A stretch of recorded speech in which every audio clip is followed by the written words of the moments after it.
नमस्कार दोस्तों, पिछली वीडियोस में आप लोगों ने देखा दिल्ली से टिहरी और फिर घनसाली तक पहुंचने का सफर। आज हम घनसाली से चोपटा तक की यात्रा आपको दिखाने वाले हैं। जब भी मैं और वीरू ट्रैवल करते हैं तो दिन की शुरुआत हमेशा कुछ ऐसे होती है। मैं उठकर पहले तैयार होता हूँ और फिर इस कुंभकर्ण को उठाना पड़ता है। वीरू उठ जा, चल भाई 5:30 हो गए, चल खड़ा हो।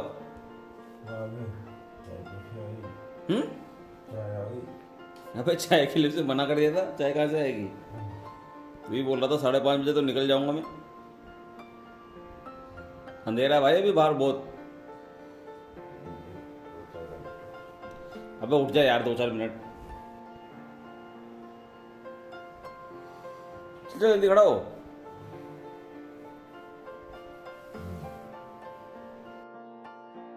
खड़ा हो जल्दी। तो आज हमारे ट्रिप का है तीसरा दिन। कल हम लोगों का टारगेट था टिहरी तक आने का, लेकिन क्योंकि हम टिहरी थोड़ा जल्दी पहुंच गए थे तो हम टिहरी से थोड़े आगे आके घनसाली में कल रात रुकते। और आज का हम लोगों का टारगेट है कि हम लोग चोपटा तक पहुंच जाए एटलीस्ट। बाकी देखते हैं क्या रहता है। पहले तो अपने भाई से मिलो, वीरू से आए। अच्छा एक बात हो रहा है भाई, ट्रैवलिंग से ना मुझे एक चीज का तो मुझे पक्का विश्वास हो गया कि जिंदगी में ना भाई अच्छे दोस्त होना बहुत जरूरी है, जिनको घूमने फिरने का शौक हो। अब इसे देख लो, अगर इसकी जिंदगी में मैं ना हूं तो इसे कौन घुमाएगा बताओ। चल झूठा। ब्रेकफास्ट करने के बाद सुबह 9 बजे के लगभग हम लोग घनसाली से निकल गए। पहाड़ की गोद में बने छोटे छोटे गांव के बीच से होकर हम लोग निकले और प्रकृति की खूबसूरती का बेहद आनंद लिया। उसी की ये छोटी सी झलक आप लोगों के लिए भी।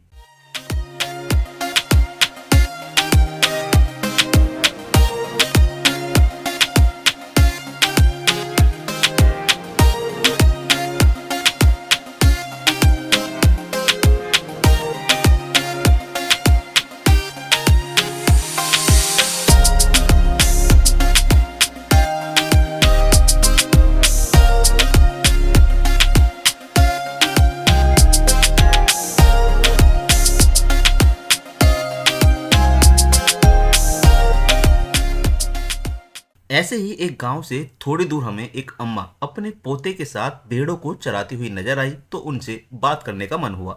नाम क्या है बेटा आपका? हैं? आर्यन आर्यन रावत। अच्छा चलो, खेती वेती भी करते हो आप लोग? खेत बोते हैं बेटा? शर्मा रहा है। तिलवारा कितना दूर है? तिलवारा घनसाली से यहाँ आए ना तो इतने तो मैं जाना का है। इतना आगे और जाना है? हाँ, तब आएगा। आगे जाना। अच्छा, घनसाली से जितने यहाँ आए वो इतने जाना। हाँ इतने मैं जाना। यहाँ पे आंटी बाघ भी आ जाते हैं? हाँ बाबा बहुत कम बाघ। अच्छा, ये जानवर है ना, जानवर को ले जाएगा वो तो?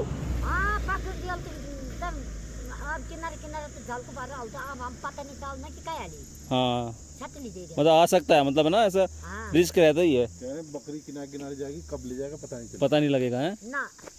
अब जल का प्याट अब झाड़ी था ना, हाँ को प्याट क्या पता लगा। अच्छा अच्छा, तब हमारी एक खड़बड़ हमारे ना लिया झाड़ी बहुत है ना या वो। मतलब इंसानों पे लेकिन कम अटैक करते हैं थोड़ा ना वो। बच्चों को डर है, बच्चों का ज्यादा रहता है। छोटे बच्चों को, जानवरों को। हाँ इनका ज्यादा रहता है ना, बड़ों पे कम अटैक करता होगा। अम्मा से ये शेर वाली बात सुन के पहले ही हवा टाइट थी कि थोड़ी दूर जाती ही हमें एक गाय मरी हुई मिली। उसे देखकर ये साफ पता चल रहा था कि इसे किसी बाघ या किसी जंगली जानवर ने मारा है, क्योंकि उसका पिछला हिस्सा वो जानवर अपना भोजन बना चुका था। तो मतलब भाई अम्मा की बात बिल्कुल सही है। पहाड़ों में जंगली जानवर कब कहां से आ जाए कोई नहीं जानता, इसलिए कभी भी सुनसान जगह पर बिल्कुल ना रुके, खास तौर से अगर आप 2 व्हीलर पर ड्राइव कर रहे हो।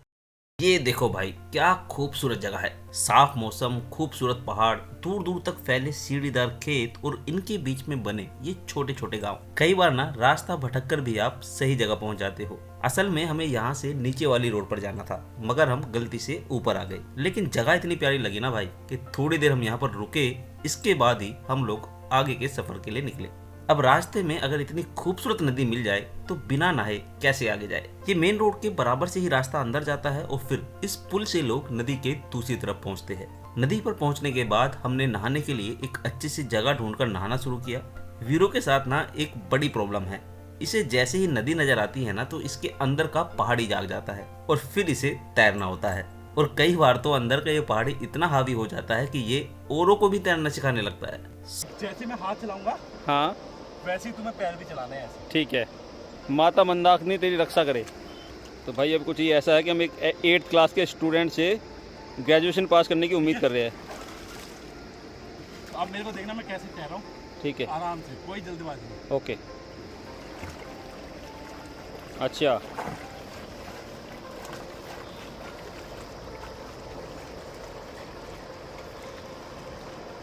शाबाश बेटा, बहुत बढ़िया मुन्ना।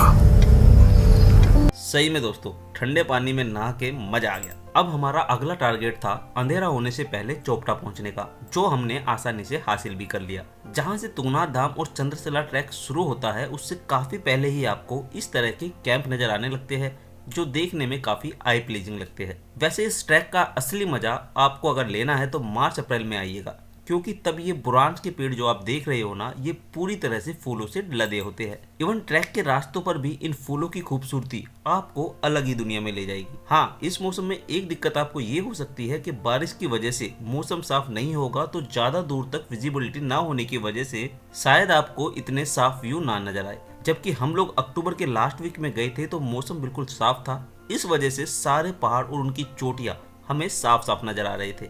अब दोनों में से आपको क्या करना है वो आप डिसाइड कीजिए, क्योंकि दोनों ही मौसम में आपको बाबा तुंगनाथ की ब्लेसिंग के साथ ही मजा भरपूर आने वाला है। चोपटा पहुंचकर रात बिताने के लिए अब हम रूम ढूंढने लगे, लेकिन रूम नहीं मिला, क्योंकि चोपटा में रूम्स बड़े लिमिटेड है। तभी एक बंदा हमारे पास आया और उसकी बातों से हमें पता चल गया कि ये कसाई है और हमारे अंदर इसे बकरे नजर आ रहे हैं। उसने बताया कि रुकने के लिए कैंपिंग की फैसिलिटी मिल जाएगी, जिसका चार्ज होगा 2500 रुपए पर पर्सन। समझ रहे हो, 2500 रुपए भाई। लेकिन हमने भी उसे ठोक पीट कर 1000 रुपए 2 लोगों के लिए करा ही लिया।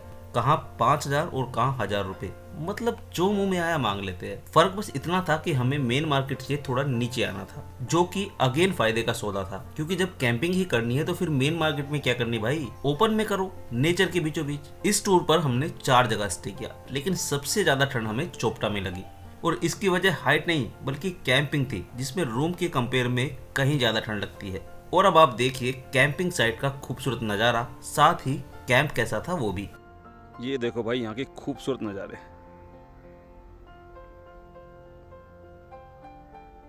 इनको जस्टिफाई नहीं कर सकता।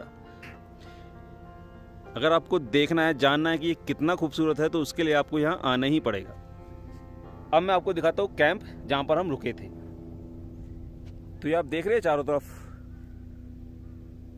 इस तरह के यहाँ पे कैंप बने हुए हैं,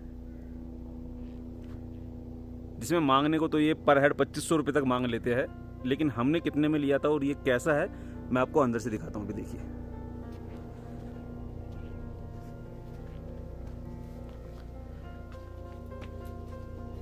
ये देखिए भाई, यहाँ पे स्मोकिंग नहीं करनी, जूते बाहर उतारो, जो कि इतनी सर्दी में कोई उतारेगा है नहीं, हमने भी नहीं उतारे थे। तो अंदर से ये कुछ इस तरह से है। यहाँ पे आपको बेड मिल जाता है 2 लोगों के लिए, पूरा इस तरह से। यहाँ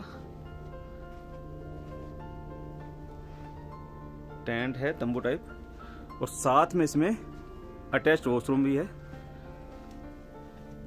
जो कि अभी शायद अंधेरा होगा, लाइट क्योंकि आ नहीं रही है। ये लोग भी क्या करें, यहाँ पे बेसिकली लाइट है ही नहीं। यहाँ पे जो भी है, इन्होंने जो भी लाइट का हिसाब किताब किया हुआ है, जुगाड़ किया हुआ है, वो सब इन्होंने सोलर लाइट से किया हुआ है। तो इस वजह से यहाँ लाइट को बहुत ज़्यादा इनको सेव करके संभाल के रखना पड़ता है। तो दोस्तों, मैं आपको कुछ चीज़ें बता देता हूँ जो मुझे लगता है कि शायद आप लोगों के काम आ सकती है। तो सबसे पहले तो अगर आपके अंदर एडवेंचर का कीड़ा नहीं उछल रहा है, तो ज़्यादा अच्छा है आप कहीं पे रूम ले लीजिए बजाय कि टेंट में रहने की, क्योंकि टेंट में ठंड बहुत लगने वाली है। अभी अक्टूबर का महीना है और सच में कल रात बहुत ज़्यादा ठंड थी। इसके अलावा यहाँ पे आपको अच्छी खासी बार्गेनिंग करनी पड़ेगी, क्योंकि मांगने को तो ये लोग 2500 पर हेड तक मांगते हैं, ठीक है। उसमें क्या होता है कि खाना होता है रात का, और सुबह जो भी नाश्ते में मैगी वगैरह ये लोग देते हैं, सुबह का ब्रेकफास्ट होता है। तो हम लोगों ने काफ़ी बार्गेनिंग करने के बाद 2 लोगों के लिए हम लोगों ने सिर्फ स्टे का लिया था, और हमें ये पड़ा था 1000 रुपीज़ का, जो टेंट मैंने आपको दिखाया है। दूसरा ऑप्शन ये है, अगर आप चाहो तो ऊखीमठ रुक सकते हो। ऊखीमठ से यहाँ तक पहुँचने में आपको 1 घंटा लगेगा, तो आप चाहे तो ऊखीमठ में स्टे कीजिए, सुबह वहाँ से निकलिए और 1 घंटे के अंदर आप आ जाइए डेस्टिनेशन तुंगनाथ महाराज के दर्शन कीजिए, तुंगनाथ बाबा की ब्लेसिंग लीजिए और वापस से निकल लीजिए अपने होटल की तरफ। तो दोस्तों ये वीडियो यहीं तक। अगली वीडियो में आप देखेंगे बहुत ही खूबसूरत ट्रैक जिसमें बाबा तुंगनाथ की ब्लेसिंग के साथ ही चंद्रशिला पीक के भी आपको दर्शन होंगे। जय बाबा तुंगनाथ।